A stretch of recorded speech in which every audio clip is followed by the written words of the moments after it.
पांडवों की स्वर्ग यात्रा। यात्रा करते करते पांडव हिमालय तक पहुंच गए। पांचों पांडव, द्रौपदी तथा वह कुत्ता तेजी से आगे चलने लगे। तभी द्रौपदी लड़खड़ाकर गिर पड़ी। द्रौपदी को गिरा देख भीम ने युधिष्ठिर से कहा, द्रौपदी ने कभी कोई पाप नहीं किया, तो वह क्यों नीचे गिर पड़ी? युधिष्ठिर ने कहा, द्रौपदी हम सभी में अर्जुन को अधिक प्रेम करती थी, इसलिए उसके साथ ऐसा हुआ है। थोड़ी देर बाद सहदेव भी गिर पड़े। भीम ने सहदेव के गिरने का कारण पूछा तो युधिष्ठिर ने बताया कि सहदेव किसी को अपने जैसा विद्वान नहीं समझता, इसी दोष के कारण इसे आज गिरना पड़ा है। कुछ देर बाद नकुल भी गिर पड़े।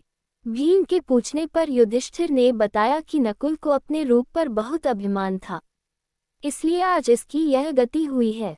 थोड़ी देर बाद अर्जुन भी गिर पड़े। युधिष्ठिर ने भीम को बताया कि अर्जुन को अपने पराक्रम पर अभिमान था। अर्जुन ने कहा था कि मैं एक ही दिन में शत्रुओं का नाश कर दूंगा। अपने अभिमान के कारण ही अर्जुन की आज ये हालत हुई है।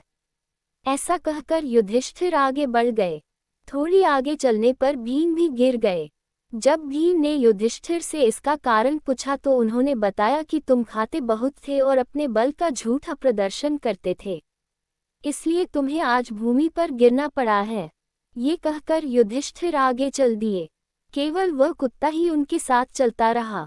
युधिष्ठिर कुछ ही दूर चले थे कि उन्हें स्वर्ग ले जाने के लिए स्वयं देवराज इंद्र अपना रथ लेकर आ गए। तब युधिष्ठिर ने इंद्र से कहा कि मेरे भाई और द्रौपदी वे भी हमारे साथ चलें, ऐसी व्यवस्था कीजिए। तब इंद्र ने कहा कि वे शरीर त्याग कर स्वर्ग पहुँचे हैं और सशरीर स्वर्ग में जाएंगे। युधिष्ठिर ने कुत्ते को भी अपने साथ ले जाना चाहा, लेकिन इंद्र ने मना कर दिया। जब युधिष्ठिर बिना कुत्ते के स्वर्ग जाने के लिए नहीं माने तो कुत्ते के रूप में यमराज अपने वास्तविक स्वरूप में आ गए। युधिष्ठिर को अपने धर्म में स्थित देखकर यमराज बहुत प्रसन्न हुए। इसके बाद देवराज इंद्र युधिष्ठिर को अपने रथ में बैठाकर स्वर्ग ले गए। युधिष्ठिर ने देवताओं से कहा कि मेरे भाई तथा द्रौपदी जिस लोक में गए हैं, मैं भी उसी लोक में जाना चाहता हूँ। देवदूत युधिष्ठिर को ऐसे मार्ग पर ले गया जो बहुत खराब था। वह अस्यपात्र नामक नरक था।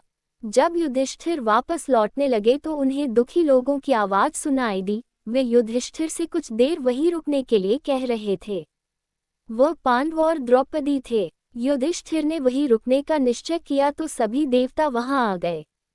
उनके आते ही वहां सुगंधित हवा चलने लगी, मार्ग पर प्रकाश छा गया।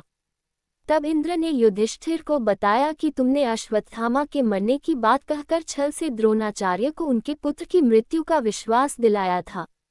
इसी के परिणाम स्वरूप तुम्हें भी छल से ही कुछ देर नरक के दर्शन पड़े। अब स्वर्ग चलो, सब वही हैं। इंद्र के कहने पर युधिष्ठिर ने देवनदी गंगा में स्नान किया।